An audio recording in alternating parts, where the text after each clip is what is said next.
Hi everyone, it's me again. I am now 6 days in the hospital, 5 days post-operation lumbar spinal fusion on the L5S1. I'm going to give you a brief update on how I'm feeling today. Then, with your permission, I'm going to make a little rant.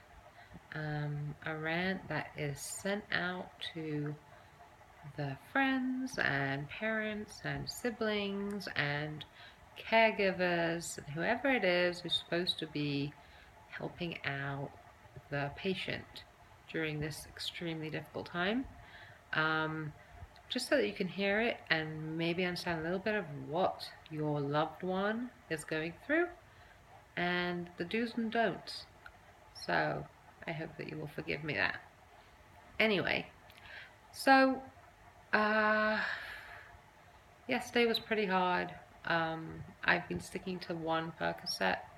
I checked, they're 5 milligram Percocets. So I had been on on 2 of those on 10. Now I'm on 5 because the 10s were really doing my stomach in and my head, and it's really unpleasant. The constipation is a real problem with them, and trying to go to the toilet when you have stitches up your back and all of this stuff going on from the spinal fusion and being constipated is just not fun.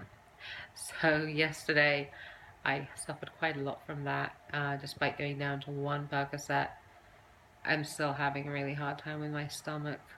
I didn't really manage to help it much, but I'm hoping that when I get home be more in control of my diet, and hopefully I'll do better. But so I was in quite a lot of pain because one doesn't really cut it, and still nauseous, and my stomach's acting up quite a lot. Last night I couldn't sleep, so I asked the nurses for a sleeping pill. She gave me about 12:30, and I actually had, for the first time in the last 5 days or nights since the operation, about 3 hour continuous sleep, which was amazing. So I actually feel a little better today because I only had 3 hours, but it was continuous until that pill wore out about 4:30. Can't remember what time. I woke up. I woke up a little bit before that, but then I fell asleep again. Then I woke up, and that was it. But at least I had that about 3 hours of undisturbed sleep, so I feel a little bit more alive. Today has been okay. I had some calls yesterday from friends and some visitors, and the visitors were really nice and cheered me up. And today I had a nurse who was just kind of nasty to me. He actually had already been kind of nasty to me a few days ago. I don't remember if I told you, but my drip was leaking, so I told them that it needed to be changed. This was, I think, the day before last, or yesterday. I remember the days were all mixing up. So I told him that it needed to be changed, and he yanked it out of my arm and said, "Well, you don't need any more Zofran. You've been on it for long enough. You don't need any more. I'm not giving you another one," and just stormed out of the room. So I was thinking, like, well, that's very nice, very easy for you to say, but I can't take this Percocet without the Zofran because it makes me really ill. As it is today, they brought the food, and even with the Zofran, I've been puking. Oh no, sorry, I haven't been puking. I've been feeling like puking, and I haven't eaten my food. I've had about 3 pieces of bread today, so that's it, and it's nearly 2 in the afternoon. Couldn't face lunch, so clearly I do need the Zofran. But this nurse decided I didn't. But anyway, after he was off his shift last night, a different nurse, lovely nurse called Muhammad, came in and told me that he'll give me my Zofran with the Percocet, but it's going to have to be a jab to a muscle. So I said, fine, okay, no problem. And he asked me if I prefer it in my butt or in my thigh. So I prefer my butt because I hate having injections in my thigh, just because of an old childhood trauma. Not important, but I just don't enjoy it. I just prefer it in my butt. So, and he did, so that was fine. So this morning, that same nurse who told me that I shouldn't be having Zofran anymore anyway, came in, and I was feeling really quite lousy, really ill, and just, all of this takes an emotional toll, just feeling quite distressed and quite miserable. And he said, "Okay, I'm gonna give you a Zofran in your in your muscle now." And so I lifted up my nightie and I said, "Can you do it in my butt, please?" So he said, "Sure." And then he jabbed me really hard in my thigh and then laughed. Thought it was really funny for some reason and said, "What difference does it make?" And just jabbed me in my thigh and laughed and walked out. And didn't bring me my Percocet for like another half an hour. Anyway, so that left me quite upset because, I mean, obviously being really tired and in a lot of pain makes everything more difficult to deal with emotionally. Um, but so here goes the rant. I just want people to know, especially like I've had a number of surgeries. I've been hospitalized for last year for 4 days and then for a week and a half, and I've had operations, and I've had in my childhood many operations. Um, so I know what this is like, and I know suffering, and I don't generally whine. I'm pretty good with dealing with pain and stuff usually. I have to say, other than the brain in my bleed that I had, the bleed in my brain, I'm tired, that I had a year and a half ago, which don't do that. It was really unpleasant.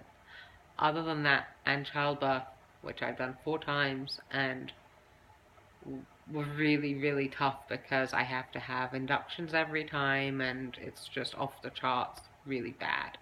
Um, Anyway, other than those experiences, all my breaks, all my other operations, doesn't come to the ankles of spinal fusion pain.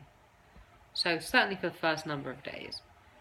So if you have a loved one who is going through it, and it's not even just a matter of the pain, it's also a matter of fact that it's very distressing. It's a scary operation.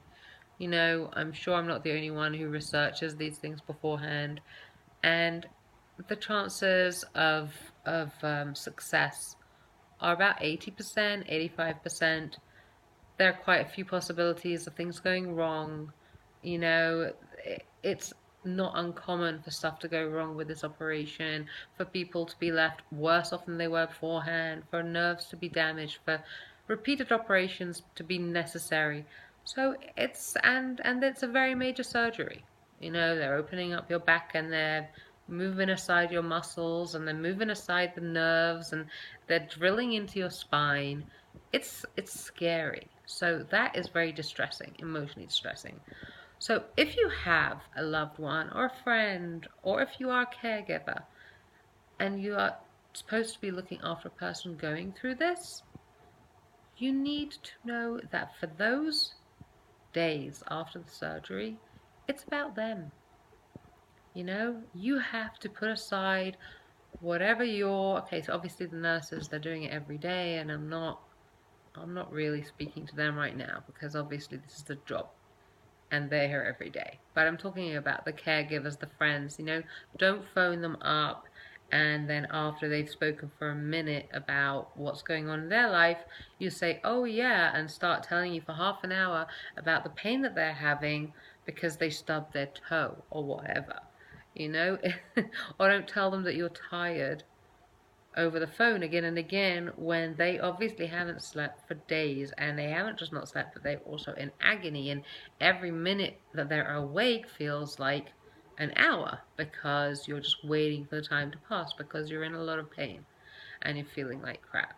So you need to put aside, if you're tired, whatever, you have to reach within yourself and get that strength to put the other person first for a bit. It's not going to last forever, that need, and I'm sure it will be reciprocated. At some point in your life, you will be in need. And I wasn't always brilliant at that myself. I mean, as I said, as a kid, I broke bones a lot. I was very accident prone. I was a bit of a tomboy, and I was very independent, and I never cried in public, and I never made a fuss when I got hurt. I just dealt with it. So I kind of expected other people to do the same thing. And I don't know if I was that empathetic with people because of that. But then one time I was away with my sister, who doesn't deal as well with pain. And I was sick when we were away. And she was so lovely to me, so caring and kind. And the empathy just seeped out of her. And it made me realize that, wow, maybe being such a hard ass or seeing myself that way and trying to behave that way makes other makes me unable to appreciate how hard it is for other people. I expect them to also just deal. So I put in effort to try and be there for other people when they are in pain or whatever. And as a mother of 4 kids, you have plenty of opportunity for that. For you could be exhausted. You could have, there have been occasions where I'm an insomniac, so I've taken sleeping pills, and then after a few hours after taking sleeping pills, and I've just fallen asleep, and one of my kids needs something, and you just do it. Yeah, your body is shouting at you, go to bed, go to bed. You're dosed up and you're exhausted, but your kid needs something, you get up and you deal with it, and you don't moan at them, oh, but I feel tired. So this is an opportunity, people. Okay, friends, spouses, parents, children of people going through this operation. See this as an opportunity to show how selfless you can be, how you can be there for the other person, how you can, they need you to distract them from the hours of pain. They need you to chat to them and laugh with them and just generally be there for them. So I think that's enough of a lecture I'm giving. um, so I would suggest that candidates for this operation should maybe show this to your spouses or your parents or your children, whoever is looking after you, because it's significant. It's very needed, and it will be very greatly appreciated if you are really there for the other person, not just there by default, you happen to be there in the room, but there, be engaging, see what they need, ask if you can get them something. You're very stuck. You're stuck in the either stuck in the bed or walking around in a lot of pain, and you can't bend down. My bottle of water's fallen, or I'm cold, or don't wait to be asked all the time. Inquire. Be good to the person going through this, because it's tough. And with that, I will see you tomorrow at home, because I'm getting out tomorrow. Yay! It will have been a full week in hospital, and it'll be 6 days after the surgery. Still pretty anxious about that journey home, but hopefully I'll get through it, and I will speak to you from my bed at home, or possibly even from a chair. So take care of yourselves, and I'll see you soon. Bye.